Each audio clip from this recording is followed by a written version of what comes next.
Ayan, so sobrang lalaki po mga kagwapo ng ating maisan. Tiga-tiga po mga kagwapo, ayan po. Ayan po yung maisan natin mga kagwapo. So, kita niyo naman po. Ayan po. So, bihira lang yung ganito na maisan po mga kagwapo. Ayan. Bihira lang po yung ganyan mga kagwapo. So, tiga-tiga po mga kagwapo, no? So, ayan. Namumulak na po siya. So, gagawan po natin to ng content mga kagwapo. Titingnan natin kung okay ba ang maisan at kung may kitan ba sa maisan. Ayun mga kagwapo. So, let's see.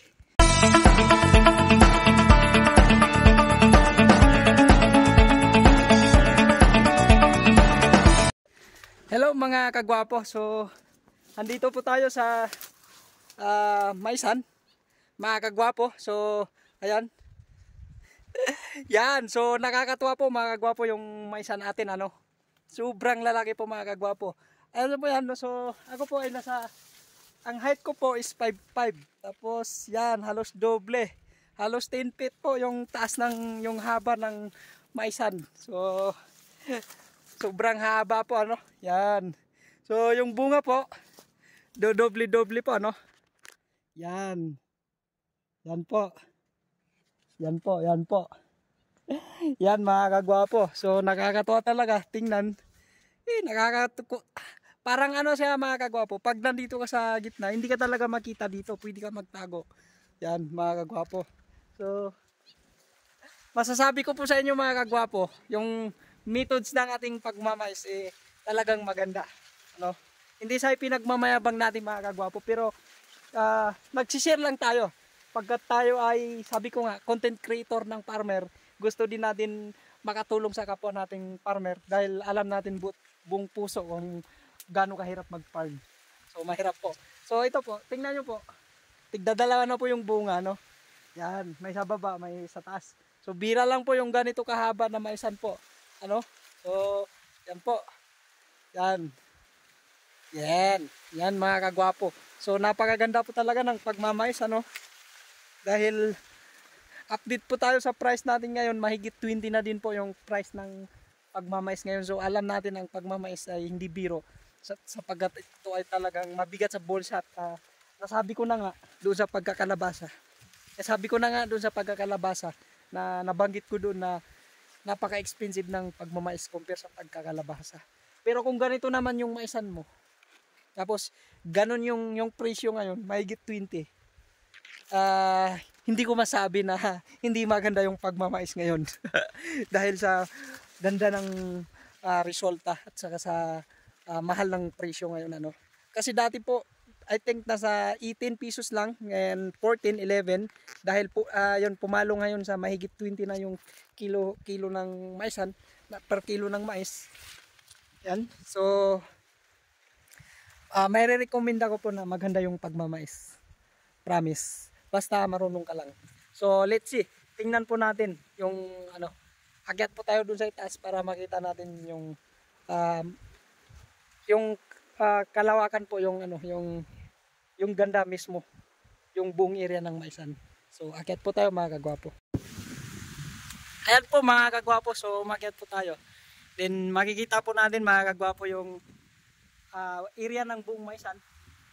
So uniform po yung ating maisan. Uniform, ibig sabihin lahat ng area na yan makikita mo na maganda yung mais resulta, no? Yan. Uniform po siya. Diyan po makikita, isa din po yan sa basihan natin na talagang maganda yung resulta ng ating pagmamais. Yan mga kagwapo. Pakita nyo naman po. So hindi biro. Hindi biro yung resulta at hindi puro salita, no? Then let's see po mga kagwapo. Let's see, tingnan po natin yung kung paano yung mga process na ginawa natin dito. Ayan po mga kagwapo, ano? So regarding po sa update kung paano nagka-resulta ng ganito itong maisan farm natin, ano. So basic lang po mga kagwapo. Nakikita naman po natin malinis. Ayan. Malinis po. So, after ano po kasi mga kagwapo, after 3 weeks, then inesprehan na po yan ng, ano, ng pangdamo, spray sa damo, ano. Dahil ito nga po yung mais po na hindi napapatay ng, ano, ng chemicals. Hindi po to napapatay ng chemicals mga kagwapo. Ano? So, hindi po ito, ulitin ko mga kagwapo, nakalimutan ko. Ito po ay hindi sweet corn po. Ito talaga yung ano po, pinapang-export na ano po. Dumadaan talaga sa machine process na maisan. Yung bulto-bulto po, yung ini-export po. No? Hindi po ito ano, hindi po ito yung sweet corn po. Ito po yung bulto-bulto talaga. Ano? So, 'yun mga kagwapo. So, hindi po ito ano po mga kagwapo, hindi po tayo dito gumamit ng chemicals dahil nakikita naman po natin walang mga insekto, ano, kaya hindi na tayo gumamit ng mga chemicals. Wala siyang insekto, ang patay damo lang yung ginamit natin. Yan, malinis. Yan, malinis po mga kagwapo. Kailangan malinis po mga kagwapo dahil pag hindi malinis, nako, kawawa sa daga yung maisan mo. So isa po yan sa tinitingnan natin, yung sa maisan. So kung makikita nyo, ayan, wala po kayong makikitang damo dyan, ayan, nakikita nyo po walang damo po. Dahil kawawa nga po sa daga yung maisan mo pag yan ay madamo, ano. Tapos mga kagwapo, isa po sa ano niyan, yung urea natin is kailangan sagad, huwag mo tipirin sa urea dahil diyan yan talaga yung nagpapabunga sa ano. Diyan po nakadepende yung bunga ng mais po mga kagwapo, ano. Yung itong ano po itong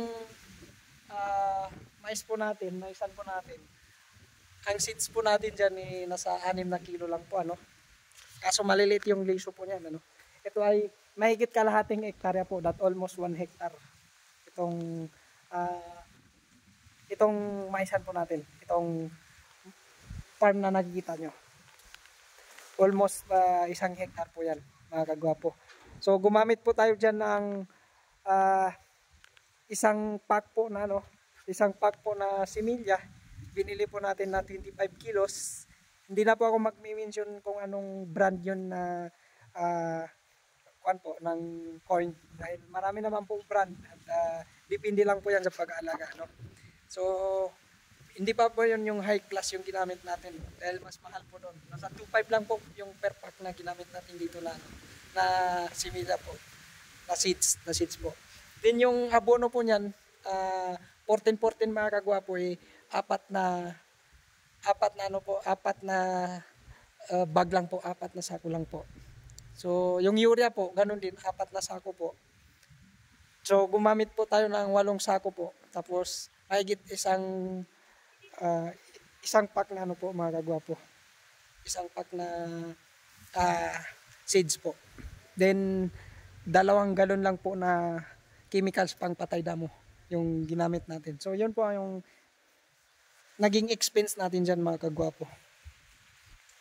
So, hindi siya masyadong pero magasto yon, magbigat sa bulsa yon kahit hindi yung ganun kadami yung nagamit natin dito. Tsaka sa labors, lahat yung labors po nito mga kagwapo, pati pag-spray, lagay po ng nag-expense din po tayo. Pero dahil nga hindi malawak, konti lang din yung expense ng labor dahil hindi nga malawak mga kagwapo. So I think gumasto na tayo dito ng nasa nasa 30,000 na po mga kagwapo, nasa 30,000 na po yung ginasto natin dito. Pero dahil mahal nga po yung mahal nga po ngayon yung presyo, pag umabot po sa presyo, hindi naman po mahirap na po magsabi ng patapos, pero yun ay kung papala rin tayo ay maabutan natin yung presyo na mahigit 20 per kilo ngayon. Doble-doble po yung kikitain natin dyan mga kagwapo. So baka kikita tayo dito ng mga 50 mil. Dahil nga hindi naman to umabot ng 1 hektarya po mga kagwapo. At saka marami kasing expense ng labor yung pagmamais po, unlike sa kalabasa. So yun mga kagwapo. So hindi naman siya malawak, pero pag umabot siya ng naabutan niya yung mataas na presyo, then malaki-laki na po. Malaki-laki na po 'yun. At kikita ka na din. Kikita ka na din po ng mahigit doble kaysa kapital mo, no. So baka ano, kung gumasto ka dito ng mga 40, baka kumita ka dito ng 60, ganon. Dahil mahal yung ano dito, yung kilo ngayon. So yun mga kagwapo, no. Hanggang diyan lang po. At sana po ano, nakapag-share naman po ako sa inyo ng ano, ng kaalaman, dahil basic lang po yung ginawa natin dito sa ano, sa pagmamais. At saka napaka-familiar din. Ipinakita ko na din po yung result, ano. Dahil unlike siya doon sa ano, sa kalabasa, na dahil yun nga, ang kalabasa isang uri ng